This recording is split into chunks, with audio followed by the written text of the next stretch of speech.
ChatGPT now has agent mode, and here's how to use it.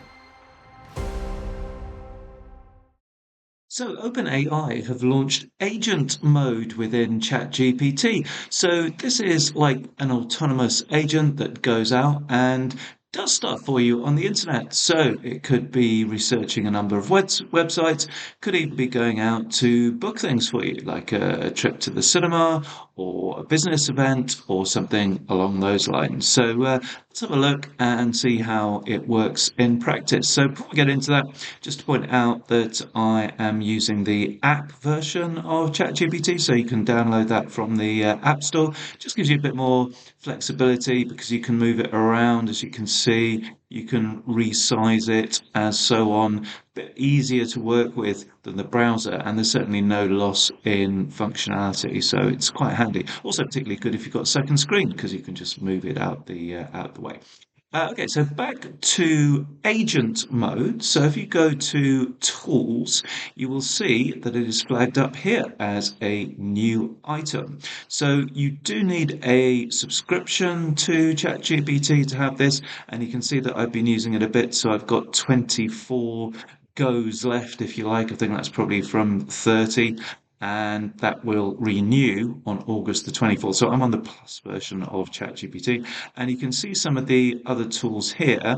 Now, this is kind of a little bit relevant because Agent Mode actually incorporates deep research when it's needed, web search when it's needed, and also regular ChatGPT 4.0 as well. So it sort of combines all of those tools and uses them as appropriate. So we'll just enable agent mode here, and you can see that if I tap within the prompting window here that you've got a number of suggestions. So this will give you sort of a bit of an idea of how you can use it. So got some suggestions here. So book Mexico City birthday trip dinners. So not only can it do research for activities like this, but it can actually book them for you. Although to be strictly accurate, it can take you up to that point, as we'll see, when you could book, but then it will need confirmation, and in some cases, obviously, if you've got to pay, it'll need a payment card. That's a research one there. So this one's a little bit tricky. Conduct a calendar audit. So it's only actually available in the States if you've got connectors enabled. So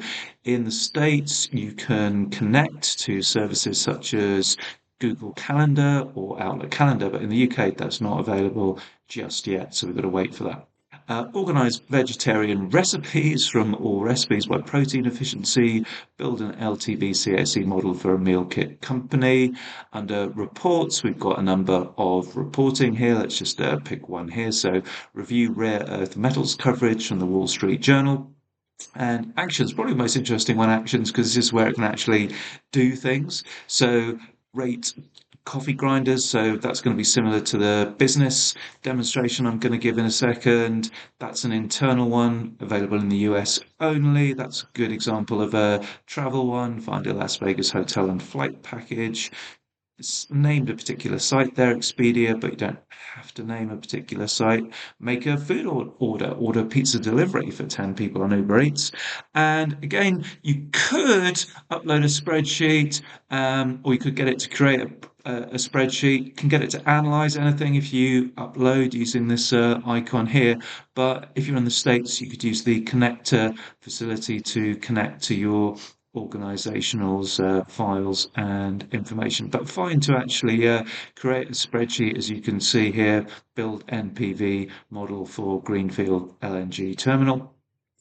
Or we've got presentations here, create a market entry strategy for a luxury hotel brand. So just give you a few ideas of the sort of things that you can do. So actually, I think I'll run one of these. We'll go back to actions just so you can sort of see it working, and then I'll show you a couple of examples that I've already demoed. So let's have a look at this one where it's actually going to order something. So it's actually going to do something. So let's just run this. And you can see it's populated the prompt into the prompting area here with some specific characteristics.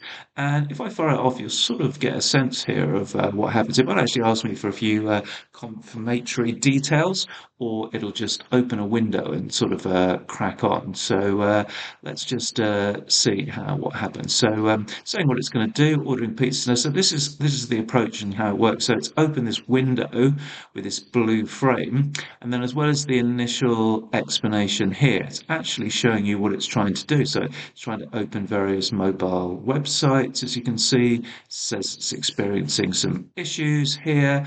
And so it's a minute. What it'll do is try and work around those problems.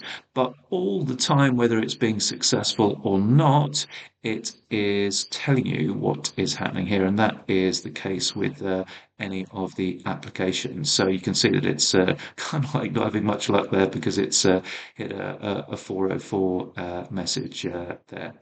Okay, so let us go to my existing example. So what we'll actually do, we'll leave that running. We'll see how it gets on.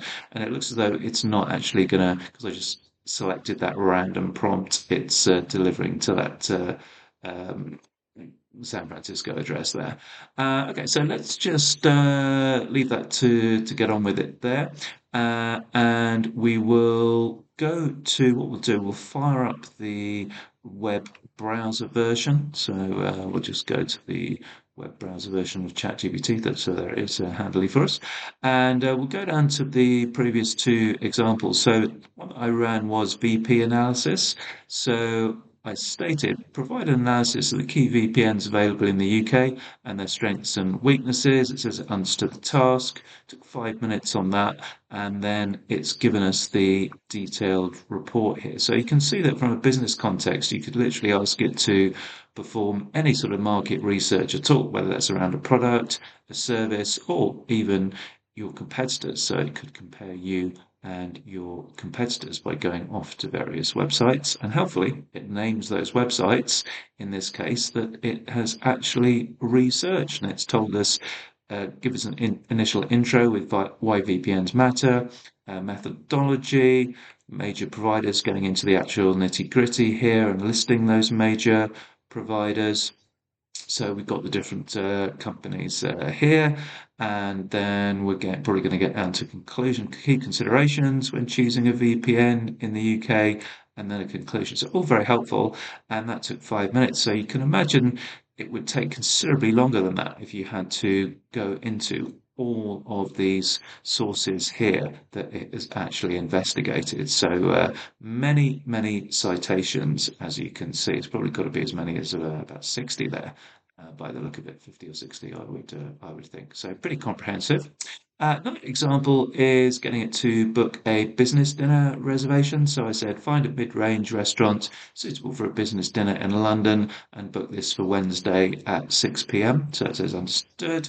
Took 9 minutes to do this. It suggested Brasserie Blanc on Threadneedle Street, and it's given the reasons why around pricing and reviews, saying it's good for business meals. Set up a reservation for two people there, and all it needs is a phone number or email, and then it will complete the booking for me. So obviously I've stopped at that point because it's just a fictitious booking, and it's even actually ticked the marketing emails option, which is interesting. Didn't ask it to do that, but perhaps I might have done.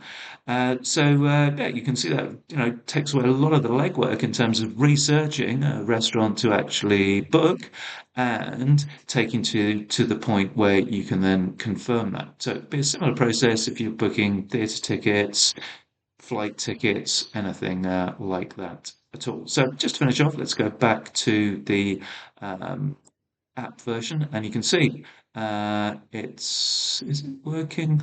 It looks like it's still struggling because we've got the 404 message error. It's saying it's actually adding pizzas to the cart and stuff. So maybe it actually is having some success here. You can see it's typing pretty fast within its browser window. But really, that was just to sort of give you a sense of how how it works during its actual operation. So lots and lots of potential. Very early days. It's only just came out last week. Lots of business uses, I think, perhaps even more uses on the personal side. And as I said, the key thing is that it combines some of the existing tools that are available with ChatGPT to become a more stronger and powerful tool in its own right. Hope you found that useful.